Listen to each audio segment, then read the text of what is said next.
forward.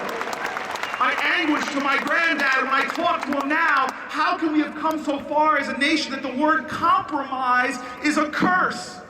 And the word patriotism is not used to unite us all, but it's used to demean others and to esteem yourself like I am the true patriot, and because of you and what you believe, you're not.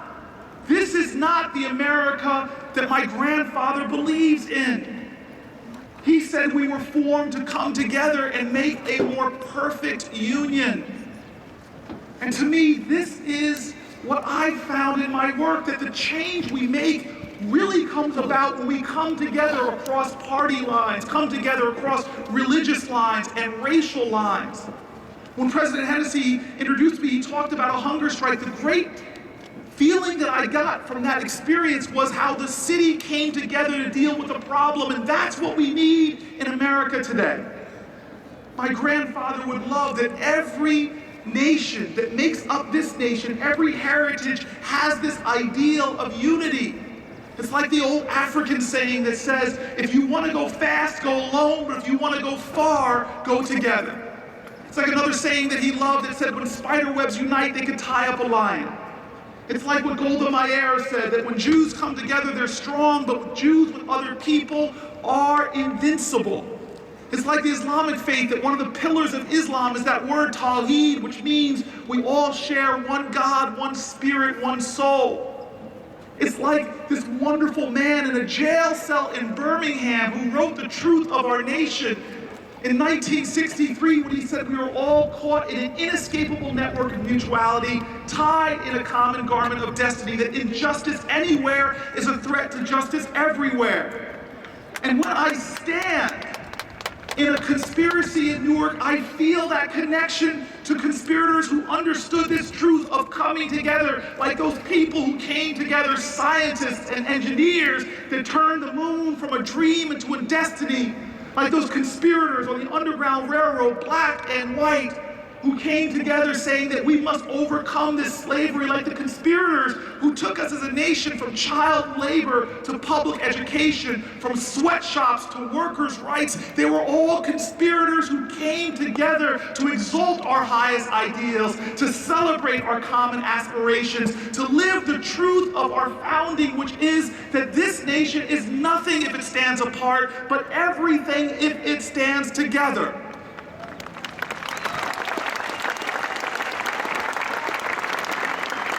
That ultimately we must live our hallmark, those three words from a dead language, e pluribus unum.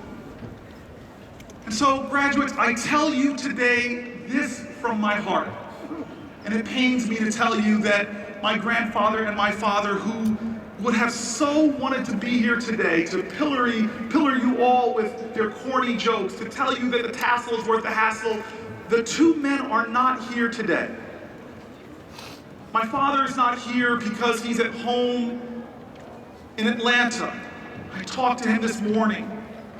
He is struggling with Parkinson's in the latter stages of that disease. Oh, what 20 years have brought from my father, the man that was running after me on football fields, to now a man who this terrible disease is stripping of his physical mobility, stripping him of his mental faculties. But when I am with him, I see that this disease can take everything from him. It can make him not even recognize me when I sit before him, but I still see in this man his spirit, his kindness, and his love. I see within him the manifestation physically of so many conspirators. My grandfather is not here today either. My grandfather also had his struggles with a terrible disease. Cancer kept coming at him again and again, and my grandfather, with his spirit and his humor, kept beating it back time and time again. I'll never forget, once I was visiting him as he was struggling with cancer. I said, "How you doing, Granddad?" He says, "I'm doing fine." I go, "Why?" And he pulled out one of the pills he was taken by his doctor, and he said, in his best quote from one of his favorite films, he lifted it up to me and said, "Say hello to my little friend." The last time I talked to my grandfather, his big body was now shriveled and weak from radiation, from the sickness And the last thing he said to me before I left him was, I love you, son. I love you. I love your children. And I love your children's children. I left him confused. I'm not married. I have no kids. I thought he was just delirious. But as I struggled to make sense of his words, I got a cruel phone call that explained them to me. It was almost 10 years ago to the month that I got that cruel phone call. I was in the midst of a campaign for mayor, and I was on Spruce Street in Newark. And it was a family member of mine that said, your grandfather is dead.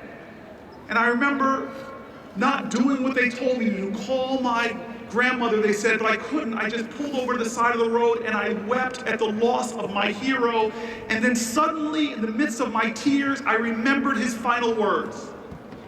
He said, I love you, and I love your children, and I love your children's children, and it made sense to me. One of my friends who's an astrophysicist told me that the stars we see at night, millions and millions of light years away, some of them could be gone already, but the light and the energy that gave off, you can still see it today. Well, that was my grandfather. He loved so much that his love will affect generations yet unborn. He loved so much that he may be gone for a decade from me, but I still feel him today in every cool wind that breathes in my face, in every deep breath I take. His love is with me, and I hope you feel it today. And thus I say to you on this graduation, I say to you in the name of my father, Carrie Alfred Booker, I say to you in the name of my grandfather, Limery Jordan, to join the conspiracy, to be a class of people that rejects cynicism, that is not joining the ranks of the denizens of divisiveness or the nattering nabobs of negativity, but be lovers. Join the conspiracy and love with all of your heart and all of your courage. Let your love be defiant. Let your love be rebellious. Join the conspiracy and make change in your life, because change will not roll in on the wheels of inevitability. It must be carried in on the backs of lovers. Class of 012, I say, stand up and be lovers of life. Be present, take the more difficult road, and love in a way that you can make true the words of children being said in Newark almost every day, that you can be responsible, that making for this world and our nation true of the fact that we are one nation, under God, indivisible, with liberty and justice for all. God bless you, 012.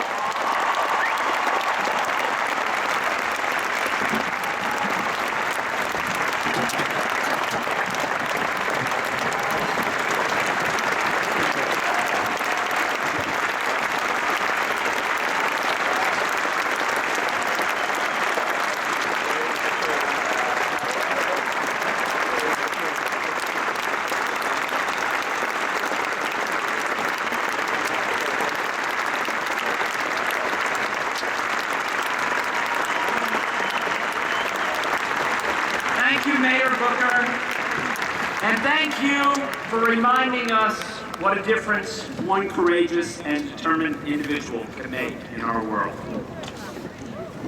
I'd like to ask the Provost to come forward to present the candidates for degrees.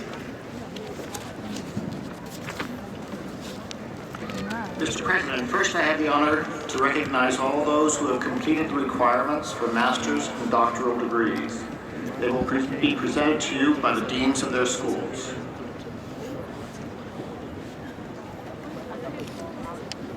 Want to get all the names? Will the candidates from the School of Engineering please stand?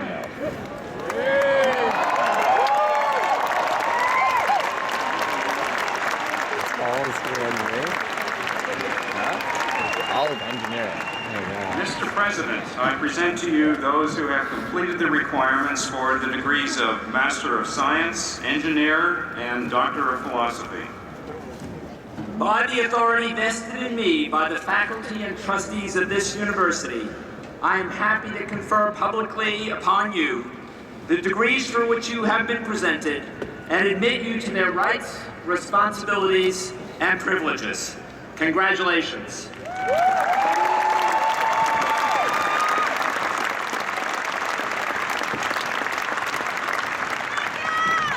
Graduates from the School of Engineering, please be seated.